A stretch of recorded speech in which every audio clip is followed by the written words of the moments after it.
Good morning. I've often heard that it is best to start these types of talks with a joke to make you people feel comfortable and relaxed. And so I have no such plans. What I do have, though, is a clip from a live recording I made on the 20th of October, 2020. Please, viewer discretion is advised.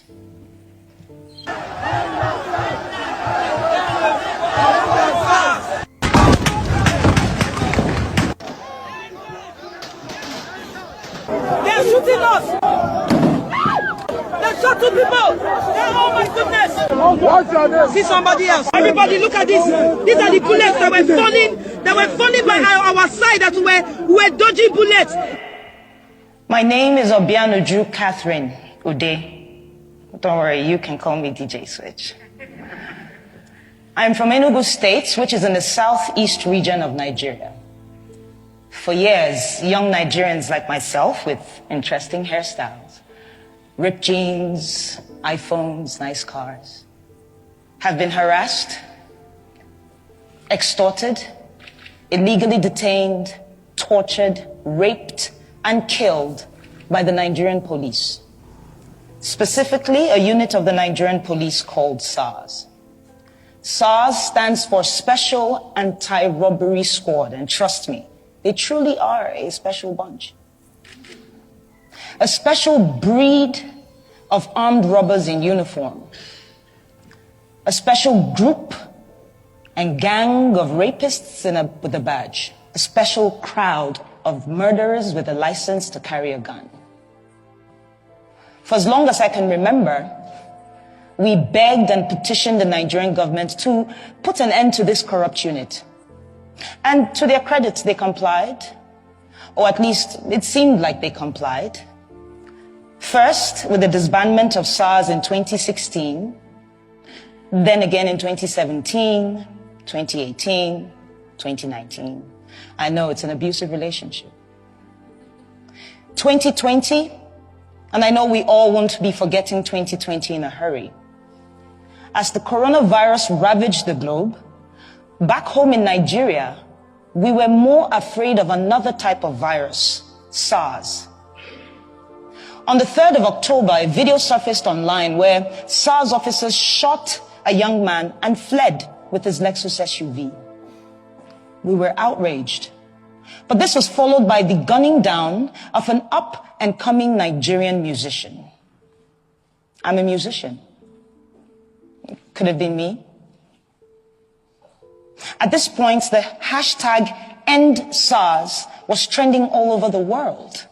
And thanks to Nigeria's biggest celebrities and artists, influencers who said, enough is enough, it is time we speak up.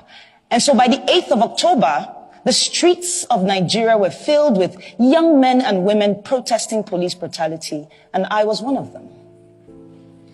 But it is the 20th of October, 2020, that has brought me here today. On that very horrible day, the Nigerian army, sanctioned by the Nigerian government, stormed the Lekki toll gate. And this is a major roadway in Lagos State, by the way. No warning, no dialogue. Soldiers opened fire on unarmed, peaceful protesters with live ammunition. We cried, we braced, and we started to sing the national anthem, just with the hopes that they recognize we're not their enemy. It made no difference. As I laid on the floor, I remember a young man, he just jumped on top of my body and he was screaming, "Cover her, cover her." I couldn't really make sense of what the whole thing was about. He was struck by a bullet on his lower back.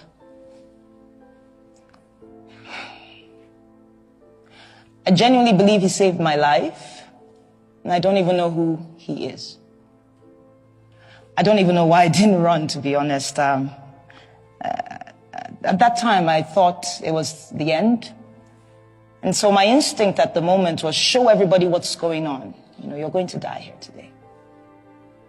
And so I pulled out my phone, went to Instagram, started live broadcasting this madness. Viewers on the live helped us call ambulances, but the soldiers refused the ambulance's entry. And so some of us had to turn into instant surgeons in an attempt to remove the bullet from the leg of a protester. Eventually, the shooting stopped, and we observed that some of the soldiers were picking up their shells, I believe in an attempt to hide evidence of this crime. And so we scampered around to pick the shells that we could find in an attempt to have evidence of this crime. And this was while other soldiers were dumping bodies onto their trucks. They left, and we felt a sense of victory, you know. Some can't really explain it. We were happy and angry, relieved but in pain. But unfortunately, after being on Instagram Live for so long, my phone battery died. Because not too long after, another phase of attack was upon us. But this time it was the Nigerian police. And they came in guns blazing as well. And so we ran. We took the injured to a nearby hospital and the others to a church. The church apparently had been on the live and they had offered us refuge. By the next morning, soldiers raided the hospital looking for me. And I owe a great deal of gratitude and thanks to a friend and colleague who had called me earlier and said, put off the location on your phone and leave that hospital as soon as possible. And so it was barely 15 minutes after I left. But it didn't end there. My boss and his wife got threatening phone calls. I couldn't go home to where I lived because we got reports of strange men lurking around my apartment complex. I haven't gone home, actually, since the 20th of October, 2020. Speaking of home, I'm from a large family of 8, 5 boys, 3 girls, with very opposing characters, I tell you. I'm the last, with a sprinkle of last child crazy. But I remember my parents, you know, they worked really hard to provide us with basic things, food, education, healthcare, security, allowances. All while teaching us to love and respect each other's differences. On the other hand, Nigeria is home to over 200 million brothers and sisters with different cultures and tribes and faiths and beliefs. Things and differences that the government has used for the longest time to pit us against each other. But the EndSARS movement swept that away, even if it was just for a time being. I witnessed protesters collaborating and helping each other. Protesters giving food and water to the same police who's been killing us off every day. Others provided security. Another group provided funds that were donated to them, I mean in the hundreds of thousands of dollars, for legal and medical attention to protesters who needed it. This is the real Nigeria. But the Nigerian government, much like an irresponsible parent, failed to see the opportunity as a learning curve, to listen to the cries of its quote-unquote children. Instead, they chose to deny these events and also moved swiftly to silence us. Starting with the Nigerian Minister of Information, Lai Mohammed. And yes, you heard me right. The Nigerian Minister of Information, our very own spin doctor. Yeah, his first name is Lai. It's inevitable, right? The pun is begging me. Lai called the shooting a fabrication of a massacre without bodies. He said I was a purveyor of fake news with the intent of tarnishing the nation's image, that I am a terrorist, amongst other things. The Nigerian army called the shooting fake and that I had made the whole thing up with a green screen. Yes, I have plans of heading to Hollywood after this speech.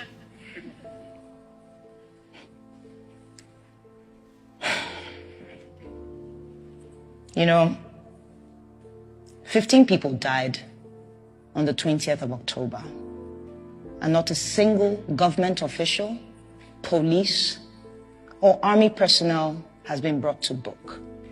15, at least, all while singing the national anthem. As an artist and a DJ, I listen to music a lot, all the time. And I'm reminded of the legend, the artist, Fela Anikulapo Kuti.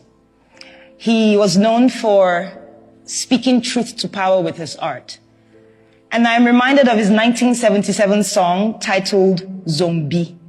Here, Fela likens the Nigerian military to mindless zombies following idiotic orders. It was relevant then, it is relevant today, and it most likely will be relevant tomorrow, in the future. The same future that they say is in the hands of the leaders of tomorrow. But what we have tomorrow are recycled leaders of today who have failed to provide an enabling environment for young leaders to thrive and contribute. No, but they chose instead to kill us all off, one by one. This might sound outrageous to you, and you might wonder why. And I'll tell you.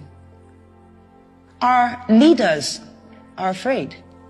It's as simple as that. They're afraid of a thinking, an innovative, a collaborative, and a working Nigeria. They're afraid of every young Nigerian who, against all odds, have made it for themselves. They are afraid of a me, the coconut head generation, as we like to call ourselves.